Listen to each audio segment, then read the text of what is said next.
going on, everyone? Steven here, srayw, and today I have a review for everyone of the Sony PS3 Slim. The model I am covering is the 120GB model, which will run you $300, but there's also a 250GB model, which will run you $350. So for $50 more, you can get the 250GB hard drive, but just to let all you know, I have the 120GB hard drive. So without further ado, let's get right to this video. So the first thing I would like to cover is noise. The noise on the Sony PS3 Slim is actually very low. It's a very quiet machine, and that's what I like about it. The only time it actually gets a little bit loud is when you're putting in a disc, like a Blu-ray disc or a game disc. And overnight I left it on because I was doing a software update, and I didn't even tell it was there. Like, it didn't keep me awake or anything. It's actually very quiet even after hours of play. Now this also kind of has to do with the heat, because if it's heated up, that means that the noise should be loud. But the heat, it's very, I can't really tell you much about this because I didn't go back and check and feel it if it was hot every once in a while. But I did actually check if it was hot a couple times, and it actually wasn't. It has extra vents in the back, as you can see right now, and very quiet, and it doesn't even heat up at all. So next I would like to cover the graphics for Blu-ray movies and games as well.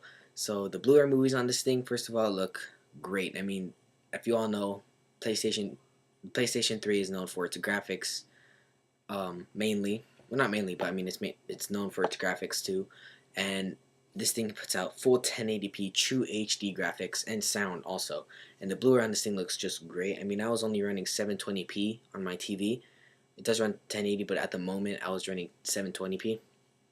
And it still looked great. And then I went to the big screen in the living room, which I played on full 1080p. It looked amazing, and even the games look really good. I mean, for video games, especially on Modern Warfare 2, I was playing Ridge Racer, especially Dirt 2. I downloaded the demo. It all just looks really great. The graphics are amazing. Same as the PS3 Fat, though. There's no difference between the graphics between the two. It's just they both look really good.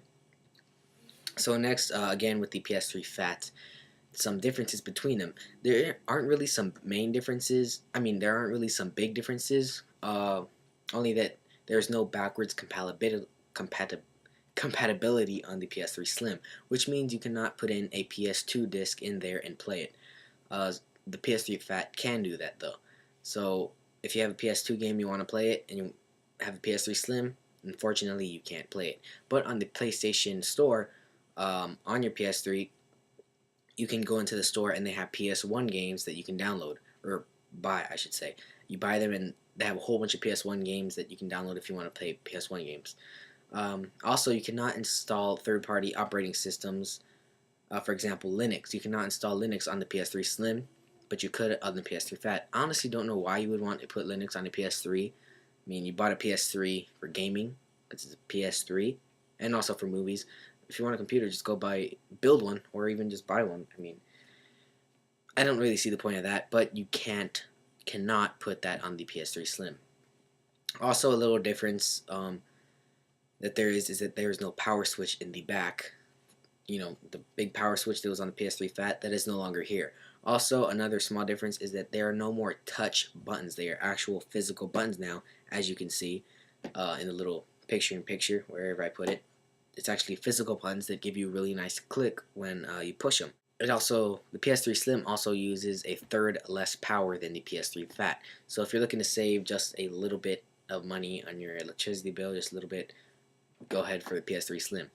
Now, one thing I do want to say is that when you're loading icons, not all the time, but when you first open it up, I mean, the icons take a little while to load. I mean, I feel like it should be shorter. It's not a long time, it's still a couple seconds, but I mean, you feel like it should be a lot shorter. Like, you get the little 2 arrows going in a circle, you're waiting for the icon to load so you could press it, and it just takes a little longer than it should be, in my opinion.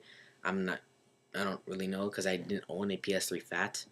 Talking about the operating system on the PS3, it is exactly the same thing on the PS3 Fat. I mean, all the icons, I don't know what you want to call it, that icon panel thing that you find on the PSP and the PS3 and everything, that has music, movies, games, network, friends, and all that stuff. That is exactly the same. You can still change your themes, your wallpaper, everything.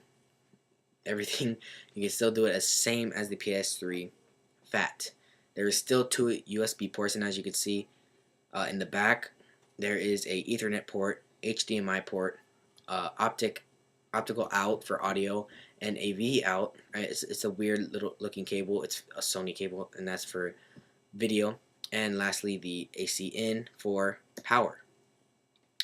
So I think I pretty much covered everything in this review that I wanted to cover. Again, what I'm gonna close my video with is that if you have a PS3 Fat, don't worry about getting the PS3 Slim. I mean, if you want 120 gigabyte hard drive, I know the old PS3 Fats only came in 40, 60, and 80, I think.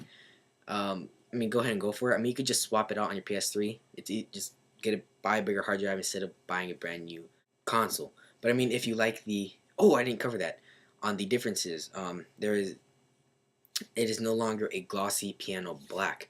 It is now a black matte finish, and the PS3 logo is glossy though, so it has some glossy accents.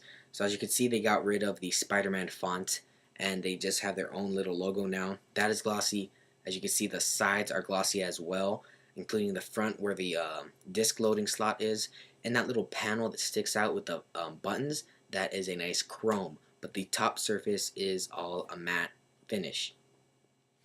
So if you want the matte finish, if you want the bigger hard drive, which you can do on your own on your PS3 Fat, and if you want just overall a 33% smaller package for your console, then by all means go ahead and buy yourself a PS3 Slim. But if you have a PS3 Fat, don't get that feeling, because I know there's that feeling when you buy something and then a new version of it comes out and you have to buy it again. Don't get that weird feeling like, oh, I need that new one. Because if you have a PS3 Fat, you just really don't get that feeling. It's exactly the same thing as the PS3 Slim. So that's pretty much all I want to cover.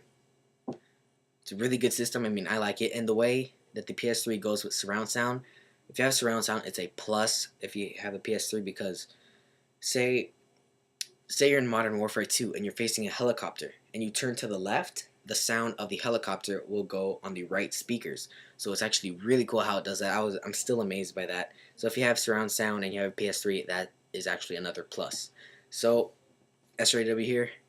This is my video on my review on the PS3 Slim. Make sure to follow me on Twitter, twitter.com/srayw. Make sure to comment, rate, and subscribe if you like this video. And yeah, peace.